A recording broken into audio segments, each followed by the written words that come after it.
Well, we're going to talk about what you do for a living, Kev, but first, let's briefly touch on how you got there. You've had quite the journey. So I think you left school at 16 to become an apprentice joiner. You had a really good career in the military, and then you went on to become a mobile crane operator, an appointed person, and now you founded InspHigher. So, what made you move? What was the transition from moving from the military into the lifting industry? How did that come about? Mainly to start a family. I could see it just wasn't going to really work too well. My ex-wife, she wasn't massively keen on the army, so that caused a bit of friction as well. And to be fair, she'd given up a lot by moving away from Dundee, where she grew up and near to where I grew up. And she gave up her job and her flat and came away from her friends and her family to when we got married. And I could see that it wasn't going to work in the long term. So for me, there was the choice within myself on, is it going to be trying to make this work and start the family, or is it going to be the army? That was kind of just the way I saw it. Maybe it wasn't that binary, but that's how I saw it. And so I decided to leave the army to start a family and focus on that. That was the main thing. Because I'd been on earth moving plant in the army, I then went on to earth moving plant for a few months when I first left, but I didn't particularly enjoy it in Civvy Street, just being on like a JCB and run that around all over the place. And there wasn't the same camaraderie. Like we used to just laugh at each other's mistakes and stuff.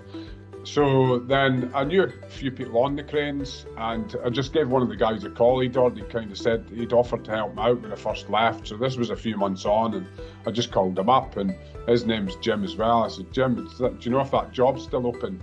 That opportunity to come and get trained up as a crane operator. So he inquired about that, and it was. So I got started with Hewden Crane Hire in, what was that, October 2000.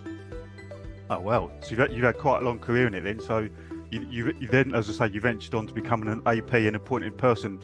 For those who don't know what that is, what is an appointed person or an AP? So it's essentially without getting too much in the regulations, but basically one of the legal requirements is every lifting operation is properly planned by a competent person.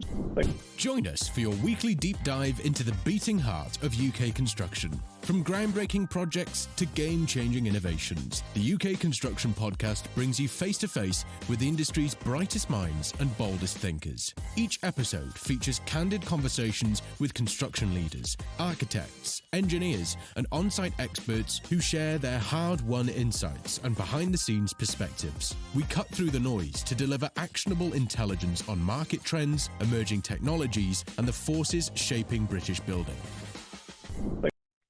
Hello, welcome.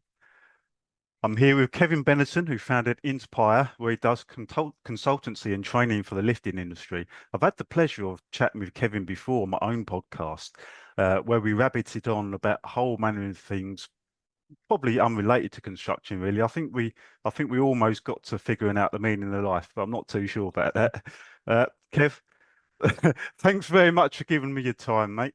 Again, how are we doing? We good? My pleasure, Jim. Yeah, doing well, mate. Yeah, plenty going on, and just trying to keep active and fresh. Yeah. Good stuff. Good stuff. Well, we're going to talk about what you do for a living, Kev, but first, let's briefly touch on how you got there. You've had quite the journey. So I think you left school at 16 to become an apprentice joiner. You had a really good career in the military, and then you went on to become a mobile crane operator, an appointed person, and now you founded InspHigher. So what made you move? What was the transition from moving from the military into the lifting industry? How did that come about? Mainly to start a family. I could see it just wasn't going to really work too well. My ex-wife, she wasn't massively keen on the army, so that caused a bit of friction as well.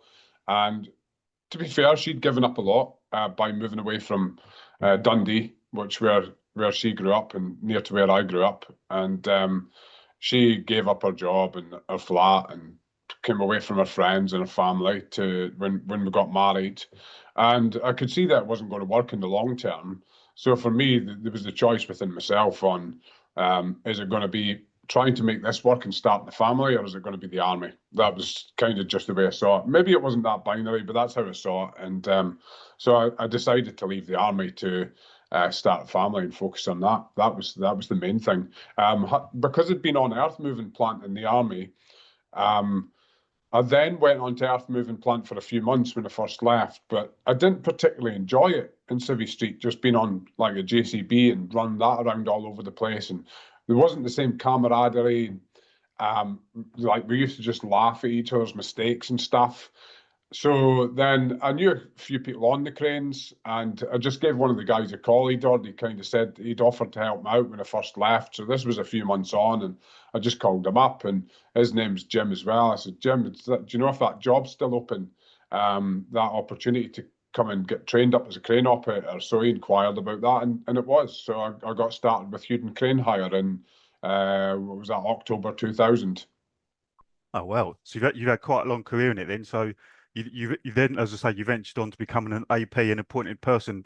For those who don't know what that is, what is an appointed person or an AP?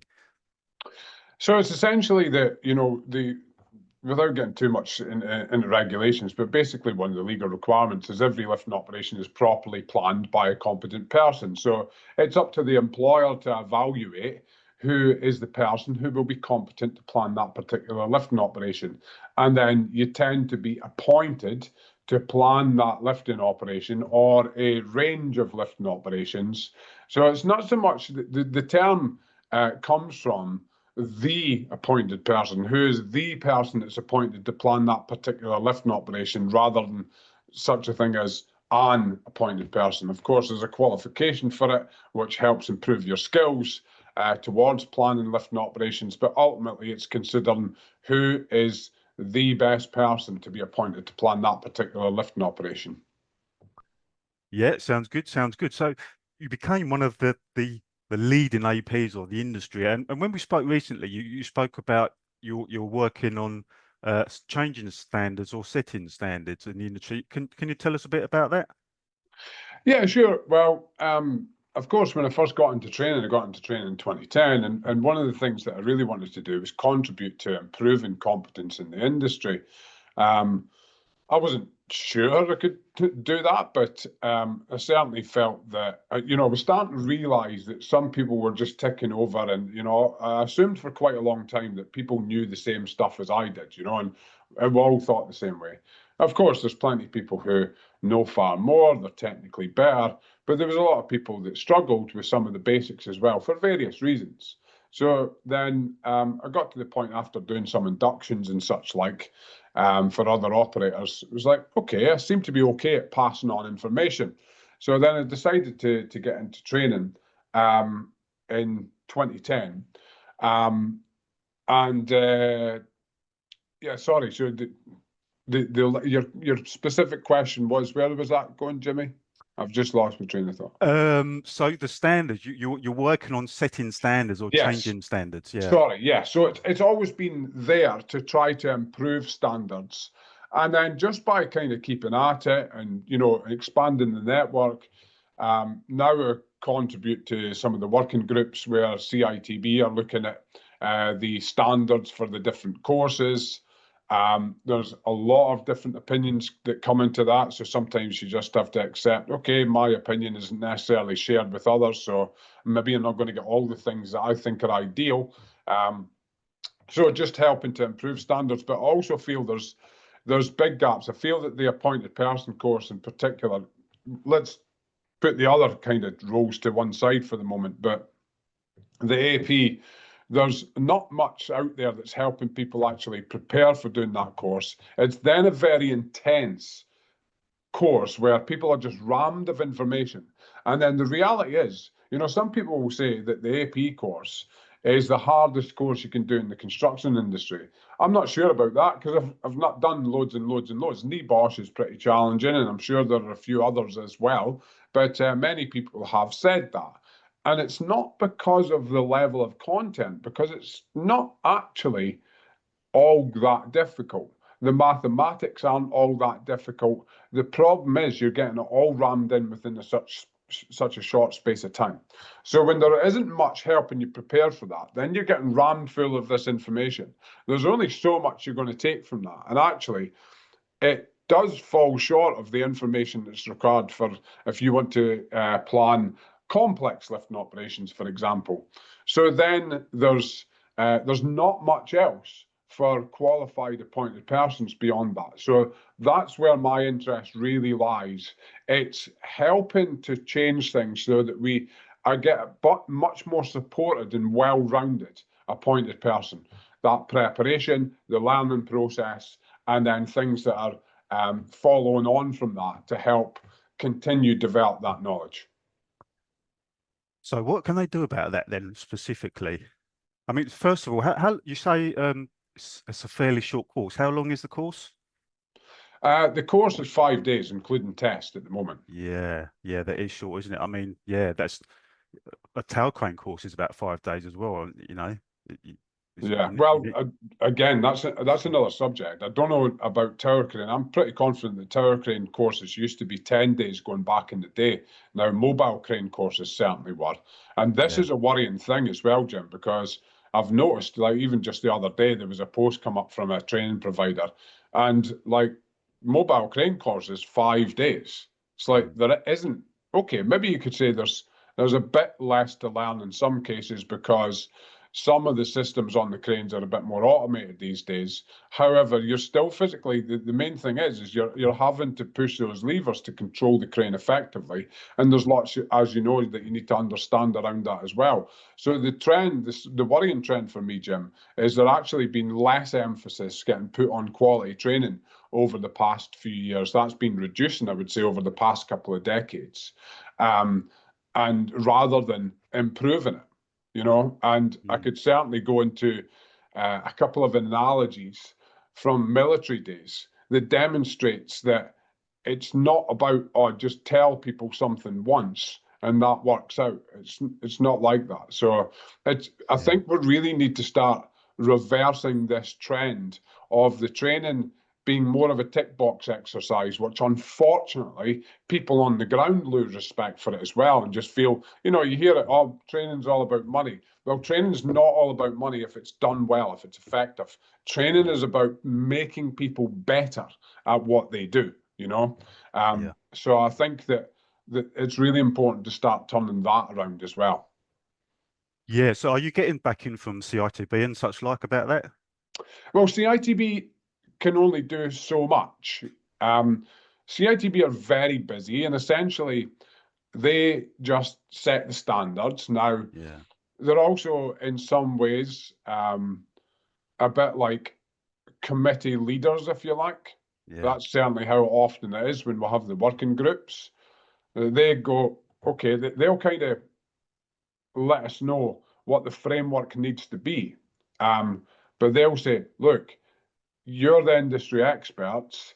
It's really up to you, you know. Bear in mind that some battles may be difficult to win, so you got to be a little bit careful. You know, if it says like the appointed person course, there's no question for me that you could easily make that a 10-day course. Now, the thing is, if we look at the NVQ for the AP qualification, it's a level 5. Now, I'm not totally familiar with the education framework, and I'm not really into titles and all that stuff. However, they tend to say that I think a level 5 is equivalent to an HND. So it's getting on to pushing on to degree level, you know, by getting this level of qualification. But the learning part of it is done in 5 days. So typically with something like that, the learning phase would be done probably over a period of months. Rather than 5 days. So, of course, if we went AP course is 5 days, we're going to change it to 10, which would be perfectly reasonable, by the way, then all of a sudden there'd be uproar because it's a huge shift and people typically aren't comfortable with massive change, you know? So we need to just go bit by bit, you know, and just that old kind of Chinese proverb of, you know, every 1,000-mile journey starts with a single step. It's just important to keep taking the steps, the small steps towards, you know, the better destination. Yeah, well, the couple of APs that I've spoken to said most of their learning is done once they're actually on site. They're qualified and on site. But I suppose it's like most things, isn't it? But you can't. I suppose that's okay if you've got people to mentor you and you've got people to sort of hold your hand along the way, because it's not really the sort of industry where you can make mistakes, is it? And learn from those. Although everyone does make mistakes, but Yes. yeah, it's a tricky one, that. I think that it's very difficult to quantify the amount of learning, Jim, I think, and Yeah. it would be easy to say, oh, the most of the learning is done on site. Maybe the things where you're connecting it to practical application. So it's real and it's tangible. You can see it. Mm. However, so let's take it in your life, right? When do you learn most in your life? In the first 2 to 4 years, I suppose. Yeah. How much of Yeah, that do you remember? hardly any of it. Right. So you learn most in your first few years of life. Yeah. But would we say that? Possibly not, unless we're told that by experts, which Mm. is the case. And, now we're having a son who's like 21 months old. As I say, second time around. But I'm watching him a lot more. I'm watching him develop. I'm trying to understand, or I'm curious about what's going on in his mind. What are his processes for going and doing the next thing and running off? Oh, I'll go and pick up that toy, or I'm getting annoyed with this, or I want to do this. I don't understand what his processes are, but he's learning from every action that he takes, Yeah. So if we take that to likes of the AP or crane operator or driving a car or whatever it may be. Now, I think because the stuff that you learn sometimes on those courses, or when you're learning to drive from a driving instructor, many people say, oh, you learn most when you get out on the road yourself. But it seems so basic, you Mm. know? You're ingraining the autopilots, you're changing the autopilots a lot of the time. So maybe Mm. you don't give it the credit that it deserves. Now, just taking that to the military situation again, I talk about this a lot in the training, okay? So now, and I'll often say to people on a course, I'll ask them, who's dealt with firearms before? And you'll get maybe a couple of people on a course who have dealt with firearms in some way, right? Whether it's Mm. clay pigeon shooting or they've been involved in the military or in the police or whatever it is, right? But I'll say, okay, so for everybody then, what do you think you would do if you came across, what would be the most important action to take if you came across an unattended firearm? If you see a rifle or a shotgun or something lying down on the ground. Now, many people who have not had experience in firearms will often be able to say, well, check that it's safe. What does safe mean? Mm. Well, safe means that it's unloaded. There's no round in the chamber, and it hasn't got a magazine or its method of feeding the rounds to the weapon. Because then it's just a bit of metal, right? If it hasn't got any rounds in it, it's just a bit of metal. That's all it is. So you make it safe. Now, I've been out of the army 25 years, but I could still, if you asked me to talk you through now, doing normal safety precautions on an SAA, I could do it. Yeah. Why? I don't have it written down anywhere. So it wasn't about writing it down. It was about doing it enough times Mm. to then go, but I don't even think about that anymore.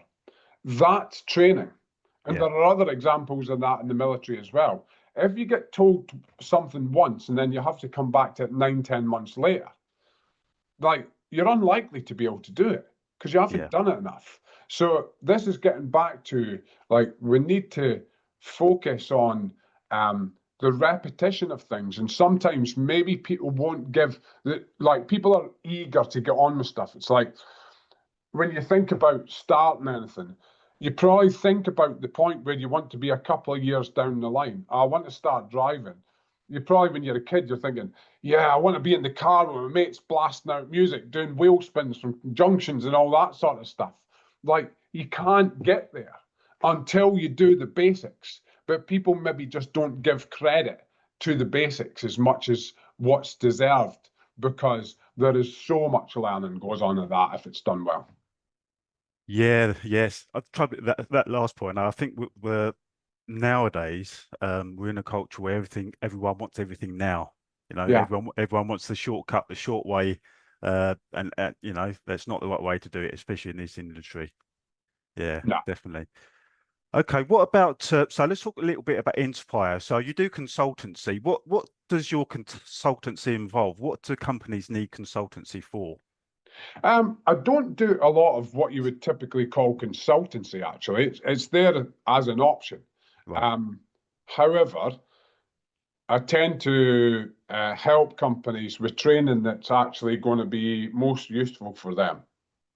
There's, unfortunately, again, with training, sometimes in-house training gets a bad rap because there's people not doing it well, and it's just, yeah, you show us wave a couple of hand signals and pay me this and you got a ticket, rather than looking at an accredited kind of system for training. Now, the thing about accredited training is, in many cases, you have to do it that way.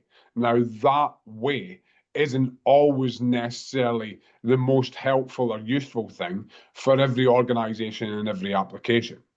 So what I often tend to do is look with organizations to see what would be useful for them. You know, when a company approaches me and says, right, we'd like to get some training, usually I'll ask them a couple of questions. Okay, things like, what's led to this? Often there's an incident, right? Or there's something that's concerning to them. They're like really worried about this, you know? And I'll say, what is it you want your people to be able to do following this training? So that can be quite revealing. It's like, okay, so then some of the stuff that you might go, oh, well, an accredited course, an accredited AP course or whatever, we can just go, let's discard that, because that's not any use to them. They don't need it, you know? Mm-hmm. What that does do then is go, okay, we're going to add this and add this and add this. So it's like it's tailoring a recipe for the tastes of the particular consumer, if you like. Right. So, but do you do the accredited courses though? Yeah. Occasionally, not Right. much now, Jim, because Right. when I first started on my own in 2014, and I'd run an accredited training centre for Emerson Crane Hire down in East London. I'd kind of developed that over the course of 4 years, from 2010 to 2014, then left and went on my own in 2014. And I think there was a few people in the training game that were expecting me to start up myself. I've never had any interest in that, to be honest, Jim. There's enough. Right. There's enough accredited training organisations. I'm not saying I'll never do it, and I'd never thought about it, but it was just like, nah, there would need to be a compelling reason for me to do Right. it, because there's plenty of those. So the only capacity I've really done accredited training in is when I'm doing it on a freelance basis for other training companies. Mm. So like the other day, this week, I was out doing some spider crane training, like CPCS A66 for a training company, and actually testing one of their instructors so they can then train and test it as well. So occasionally I still do accredited AP course and other training as well, but not often. Okay. Okay. So when you founded InspHigher, you put a tagline in, the place for leaders in lifting operations. What does it mean to be a leader in lifting operations? So what's your kind of understanding of what a leader is? Well, so for me, a leader is a person who can lead themselves, basically, Great. not necessarily a leader of other people, someone who's in charge of their own actions, emotions, intentions, etc. Fantastic. Yeah, absolutely. Leadership starts within, doesn't it? Yeah, absolutely. Yeah. So there's a lot of people drifting along and they're just doing what they need to do, and going along with the flow and whatever comes up. And then they often wonder why they're not happy, because they're just going with the flow of the river rather than choosing which river to flow in. And that's a big thing. So if you're doing just what you need to do, then you're working out of necessity. And some people are even resentful about working out of necessity. So, oh man, I have to go and do this course just to get on that site. Okay, so that's not a choice. But if you're going, look, I want to work on these sites and I want to increase my opportunities. So therefore, I'm going to choose to go and do this course, whatever it is, or I'm going to choose to do this thing. That's leadership. You know, that is leadership. It's starting with yourself. And then once you are reasonable, I was about to say totally comfortable with leading yourself, but I don't think you need to be totally comfortable with leading yourself to effectively lead others. You just need to be on that path and know how that looks. There's lots of times where I'm not a great leader for myself, and I'm sure at times I'm not a great leader for other people as well. But I do enough of leading myself to be effective most of the time, and then understanding what leadership looks like for others too. So the main thing about the leaders in lifting operations, really what it's all about, Jim, is when you're going beyond just what you need to do because you're choosing your path. That's pretty much what it is. So how can we all adopt that leadership mindset? By adopting it. That's about the size of it, you know. That's easier said than done. Yeah. So we spoke about this before, and I'll just be really brief on it. Now of course, I was already starting to choose my path, right? But I was going with the flow a lot, going back years ago. But I had a bit of ambition. I had designs on various things. There was a point where I was like, when I saw some of the older operators, and some of them were happy. You know, if you've been on cranes for 40, 50 years and you enjoy coming to work each day, I hugely admire you. I hugely admire people who can do something similar for a long period of time and still find joy in it. I admire that massively. I'm not that person, unfortunately. You know, in many ways, I need to keep moving because I get bored, you know. But I looked at the people who'd been on the cranes for some time and they were moaning about the jobs. They were trying to avoid the jobs that were going on. They were clearly not happy. And I just thought, I don't want to be one of those. I am not going to be one of those. I'm going to choose my path. And if it means that in 10, 15 years' time, I'm not sat in a crane, then so be it. At the time, I was loving it. I loved being on the cranes, but I was preparing myself for the possibility that wouldn't always be the case as well, you know? So then that resulted in getting into training. Then it resulted on my going on my own. And it also resulted in a business not working out. And it resulted in a business partnership not working out.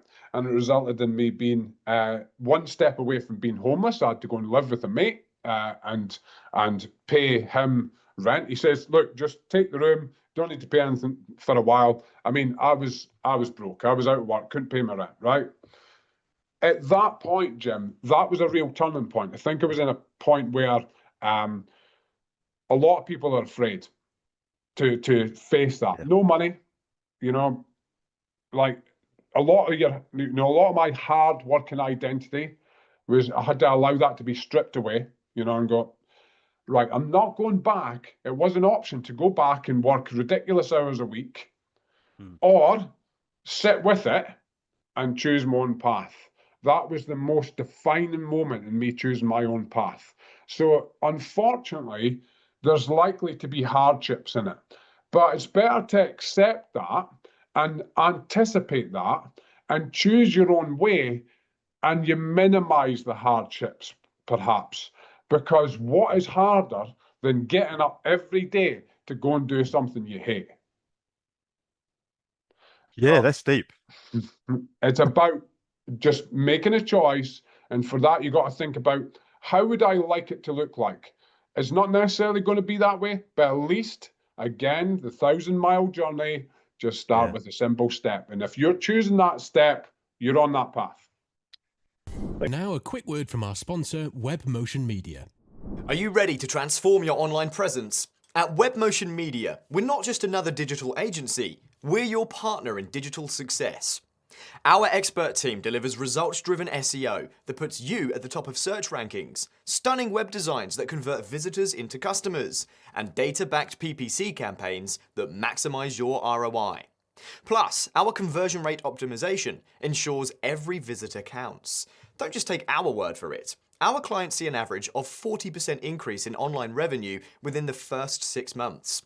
Ready to elevate your digital game? Visit our website from the links below this video, or call us today for a free consultation, and let's turn your digital dreams into reality. Yes, I like that. That's good. That's good. Yeah, and again, it's you say it. Yeah, 1,000-step journey. Again, it's getting out of that instant gratification culture, isn't it? Got to be in it for the long haul. Yeah. Yeah, I like it. Okay. So for construction companies listening to this, what should they be looking for when bringing in lifting professionals, and what red flags indicate someone might not be as competent as they claim? So we're talking about a company that does their own lifting operations, or we're talking about a company that does contract lifts? So both really. Yeah, I mean, if they're doing their own, then maybe they could bring an AP or someone in to do that sort of stuff. But say, yeah, both. Um, it's difficult, really, Jim, to really pinpoint that, because it really depends on the capacity, you know. But I think, again, if you look at anybody that does things really well, if you look at, I mean, I don't know if you're into the MMA or whatever. I watched the boxing last night, but I didn't watch UFC. But I've not watched the highlights of the Chimaev Duplessis fight. However, Chimaev was apparently just all over him, just wrestling him the whole 5 rounds and kind of dominated him. You know, there was a lot of strikes, but I think a lot of strikes were on the ground. That's because he'd done the basics well. So again, if you look at in boxing, the really good ones do the basics well. You know, when it comes to boxing, if you look at there was the Beterbiev and the name escapes me now. What was the huge fight not long ago? The guy. Yeah, I know the one. Yeah. The 2 fights, yeah, and Yeah. I can't believe the name has escaped me, because I think he's fantastic. But Yeah. anyway, the guy who was his opponent, he done the basics really well. And the point there is, right, that the experts, when you knuckle it down, there might be fancy things that they can do brilliantly that other people can't do. But at the core of it, it's doing the basics really well. So what you want to look out for, I think, when it comes to lifting professionals, is how well do they do the basics. Right. And the basics are just like in the way that they perhaps sling loads, in the way that they ensure that cranes are set up effectively and ready to work, in the way that the communication is done. Now, I would say if you're bringing lifting professionals into your organization, then it's going to be helpful to have lifting professionals that help you with that process, you know. But unfortunately, now this is not taken away from how good some people are, because there's some people that are great that they can't tell you all the stuff. However, you know, the real basics in terms of calculating sling length, in terms of calculating sling rating, and what hitch to use on a load. Now, the best way is just observe people. And if they're not doing the basics really well, then that's something you want to be checking out. You know, I would say that's the red flag on like, because how you do anything is how you do everything to a degree, you know. So like, if you do the basics well, the rest of the stuff moving on from there will get done well too, you know. Yeah. Also, like, if another good one, I think, is when you have somebody doing something in a particular way, and ask them a question. Ask them, what led you to using that method? If they cannot give you at least some explanation, then it's a concern. Well, you know, it's just how I've seen it done, you know. Then you've got somebody that's in the flow of the river rather than choosing the river to flow in, you know. Yes. So, yeah, I would say just by asking good quality questions, which are typically based on what led you to choosing that method, something like that, and also watching how people do the basics. Yeah, makes sense. Makes sense.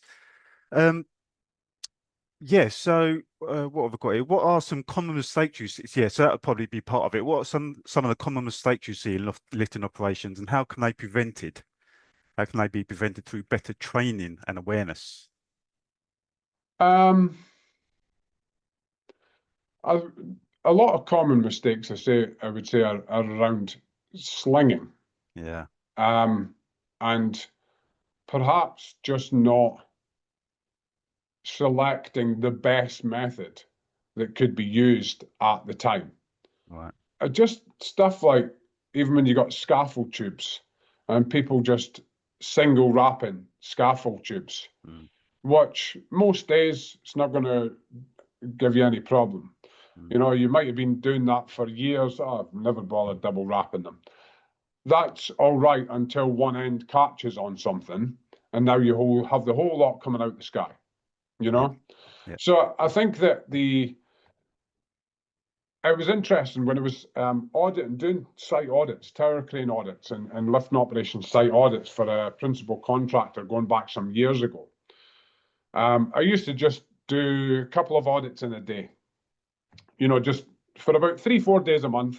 I'd just go and do some audits for them, and I'd usually do 2 sites in one day, like 3 hour audit. So went to one site, pack of plasterboard, and the guy is slung the plasterboard with a choke hitch, right? Hmm. Okay, cool. And then I sort of said to him, what do you think is the best method for slinging a pack of plasterboard? Or with a choke hitch. Would you ever do it in any other way? Nah, never. So then I turn up at another site, same company, right? Pack of plasterboard in an angled basket. What do you think is the best way to sling a pack of plasterboard? Angled basket. Would you choose other ways to do it? Nah, this is best for it. So why is it that you've got 2 different sites? Okay, 2 different people. And this is why you got to be very careful with saying what is the right way. Because out of those, like, what is the right way to do it? And interestingly, you know, some people listening to this might go, well, the right way is this, you know, fair Mm, enough. But both lifted the load successfully. mm, A better question is, what is the best way to do it? You know, and that often leads to a different answer. And it maybe takes a little bit more of analysis and evaluation, you know, rather than just going with what somebody else done or whatever. So it's looking at, again, asking yourself in the situation. I think it's a game changer, is asking yourself, what's the best thing I can do in this situation? Rather than, yeah, oh, I'll just do it as the lift plan says, or somebody else says, or they've always done it, or, oh, they've told me to do it that way. What's the best thing I can do in this situation? And that will help with a lot of the mistakes that are made, you know? Um, it might be that the best thing to do in that situation is ask somebody else because you don't have enough information within yourself to really understand how to do it effectively. You're not totally confident on it, you know? So yeah, just asking yourself what's the best thing to do in that situation, and looking at the consequences, you know? Set of scaffold tubes, if it's not slung securely and it catches on something, consequences are you've got scaffold tubes raining out the sky. Now, sometimes it might be, I'll do it in a more secure way. What's worse? The load potentially getting damaged slightly, causing indentation, or the load coming out the air. mm, I would go yeah, for slight damage every time. yeah, There's yeah, bound to be a better way that prevents that, but then that will maybe take further analysis. Do you get what I'm saying? So the yeah, best yeah. would be like slight potential chance of indentation on the load is better than the load coming off. Mm. Yeah, I think part of the problem is with these days, and I've seen this myself, is when someone is trying to do it properly, and then they've got their loose supervisor or lifting manager in the background screaming at, no, don't fucking do it like that, do it like this, get it up, come on, do it like this. I think that's where, again, leadership comes into play, where you've got to sort of like say, no, hang on a minute, I'm doing it like this. But it does happen, unfortunately. Of course, of course it does. Yeah, and Yeah. um, there's lots in that as well, Jim, because I've heard this kind of analogy used of when you get 2 people in discussion between human beings, especially when the ego comes into play, and lots of people like put you know a negative kind of view on the ego, right? The ego can be very helpful to us. It is very helpful to us, but when it runs the show, it's problematic. That's the issue. When the ego begins to run the show and people let it take over, then it's problematic. Now, often when you get two people in conversation, it can be about who's got the strongest frame. So who frames onto the other the best? And there can be a variety of factors in that. It could be positions of authority, titles. It could just be the bigger person, the more assertive person, the angriest person, whatever it is. And we've got to be very careful of that we're not going along with something that's not the best thing to do simply to satisfy our insecurities or perhaps who seems to be the most powerful in the situation. If that's happening frequently, what I would suggest to somebody and they feel powerless to do anything about it, the most powerful thing they can do is pick up the phone and arrange to go and work for somebody else. Yes. Difficult at the moment, though. It's quite construction taking a bit of a hit at the minute, isn't it? Indeed. So it's difficult to find work. Let's get onto technology. Is there any emerging technology or practices that you're excited about lately? Yeah, I like the Ganterud system. That's pretty cool. Where it's got an auto level function on there. It's basically a chain running through a mechanical system up the top, comes off the hook, and you may have seen it, Jim. And you can level up or manipulate the load in the air. So there's almost a top and tail function there. Like if you're putting in a set of concrete precast stairs, then you can have it at a certain angle. As you come down, you can change that angle without anybody having to touch the load or go near it. You do it by remote control. So that's pretty good. I do like that, yeah. Yeah, that's a good one, actually. Yeah, because the amount of times you have to put things down because you're just shortening the chains or whatever and lifting it up again. Yeah, that's a good one, it is. It's an expensive system, but I think as of anything, whenever technology first comes in, it's always really pricey, isn't it? Like the iPhone was massive costs initially, but the price, and when you're certainly, if you're on a contract, it's affordable to most people now. So I think there'll be a bit of time on that where, yes, it's mega pricey, but as the technology is replicated, then it'll be able to get done a little bit more cost effectively, and it'll become a bit more affordable to more.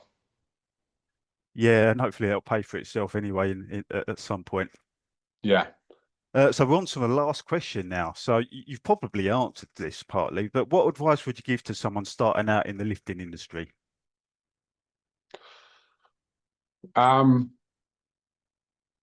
Be very clear on what you want to get out of it. Right. Okay. That's a key thing. When people, I get some people coming up, and as you will do as well, Jim, saying, "Oh, I want to become a crane operator."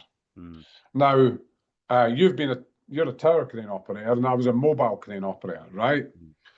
There's kind of very different attributes or character attributes, I would say, that lend themselves to those.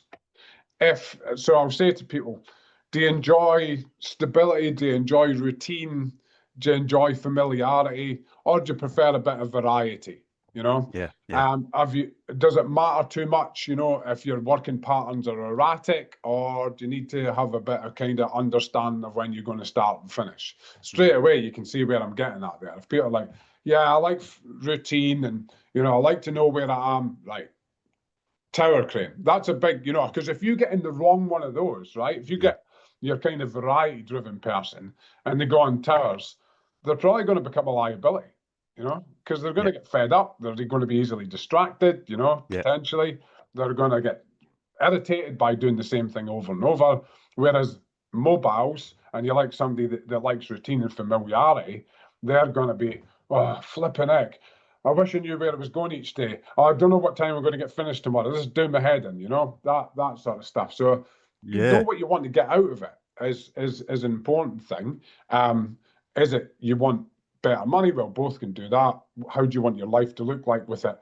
That's maybe a bit broad, Jim, but it's a really important question for people getting into the lifting game. What is it that you want to get out of it? Yeah, that is good. That is a good. Funny enough, actually, that's a good one. Hold on, let me just see. I actually answered this question today, actually, in one of my YouTube videos. Let's see if I can get the comments up on my phone there. Da, da, da, da, da. Oh yeah. So hey mate, I've been driving MK140 for the last 8 years. I was assuming that is a mobile crane. Yeah, it's a Liebherr mobile tower crane. Yeah. Would you Yeah. recommend me moving to standard tower crane? I said, depends what you want out of it. You get to see more of the country doing your role, but being away from home might be crap. So moving from location to location versus being on the same job for a couple of years, doing a variety of interesting lists versus the same repetitive lists each day, a short climb to your cab versus a potentially long climb, less early finishes of potential flyers, blah, blah, blah, catch you. So pretty much mirrored just what you're saying there. So would that be the same for anything in the industry? Slinging, AP, anything? Well, I mean, if you look at the typical routes in, Jim, to the lifting industry, of course, there's some coming in AP now, but that's usually by circumstances rather than by choice. If somebody says, yeah, I want to be a lifting operations planner, I go, Alec, well, start on the ground, and have that view in mind. That's what you want. That's what you want out of it. I want to become a lifting operations planner. Get your time in on the ground and have that goal in mind, and you'll get to enjoy the process because you'll enjoy practically getting to learn what you need along the way. If somebody says, oh, I want to be a lifting operations supervisor, right, start on the ground. Yeah. So typically your two routes in are either operating or slinging and signaling. Yeah. Sure. So again, same thing. If you're a slinger for a tower crane, same thing each day, isn't it? Pretty much.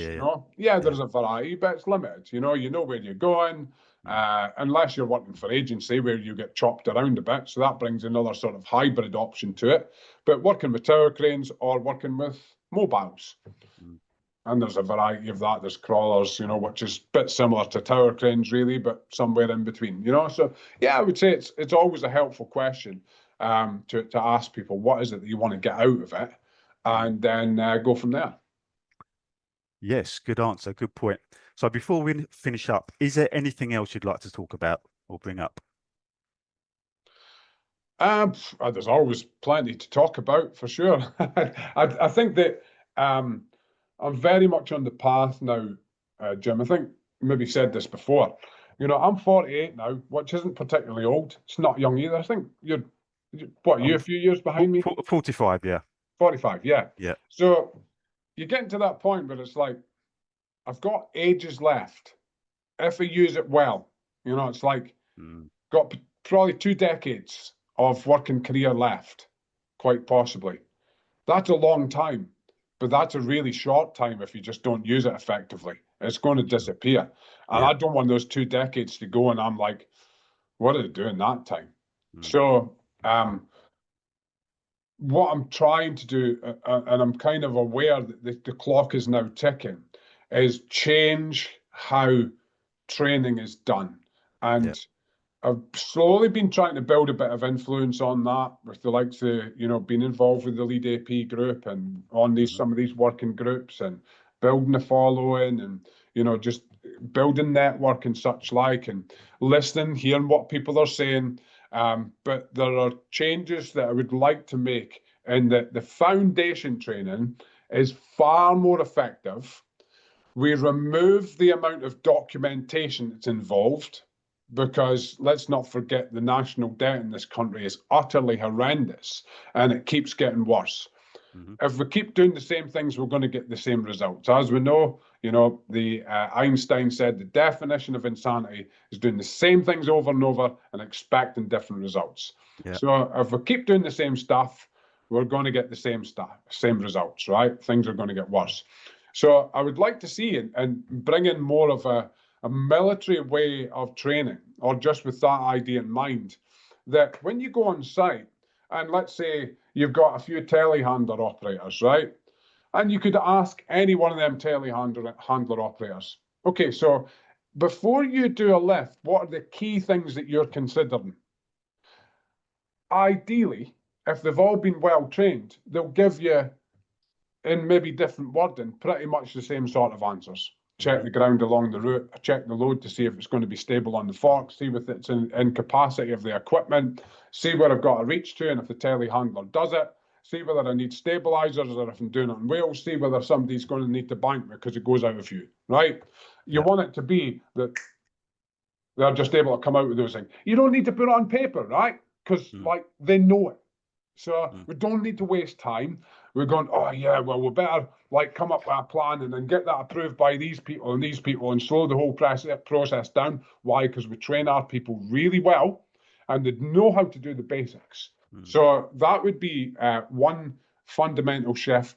I would also like people, especially when coming to AP, that the knowledge that they're empowered with, they do feel more empowered to do the job more effectively without that thing where you're like, hold on, now I'm out there doing this and I don't know what to do next, you know, and I don't know where to turn for information. So there's things that I'm looking at, working on, just taking slowly step by step, but that's what I want to achieve by the time I wrap up. That training, people are excited about training because it empowers them and it gets us doing things better and more efficiently. And we go, well, why would we waste time doing the paperwork when we can just spend that energy and time on making sure we do things more effectively? Because construction is about doing, not writing. Sure is. That's right. And not everyone's academic for the writing as well. People, predominantly construction personnel, are more practical, aren't they? More hands-on. So they're more doers. Yeah. Well, I've seen a lot of this stuff that you're doing on LinkedIn, actually. I mean, you've been doing stuff in Radius Group on sling angles and stuff like that, and tagline, stuff like that. So people can see that on your LinkedIn, see your progress of what you're up to. Where else can people find you?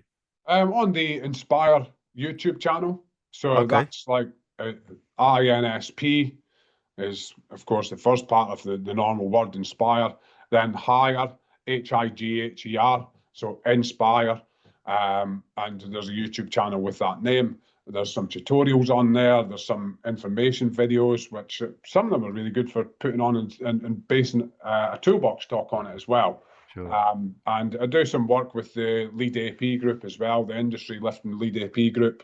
So there's ILLAPIG, ILLAPG.com. That's not mine, but I'm involved in that. There's lots of good information there. But yeah, it's my particular work, LinkedIn and YouTube, best places to go. Say that again. Sorry, what? ILLAPG, which is, industry lifting lead appointed person group. Okay, I'll write that down. Well, that's us then, Kevin. Thank you very much for your time. It was really, really good talking to you again. Loads of useful information there, and a lot that hopefully people can learn from in the industry. So hope you enjoy the rest of your Sunday. Yes, thank you, Jim. Been great coming on. Thanks, mate. Lot of fun before, eh? Catch you later. Cheers, Jim.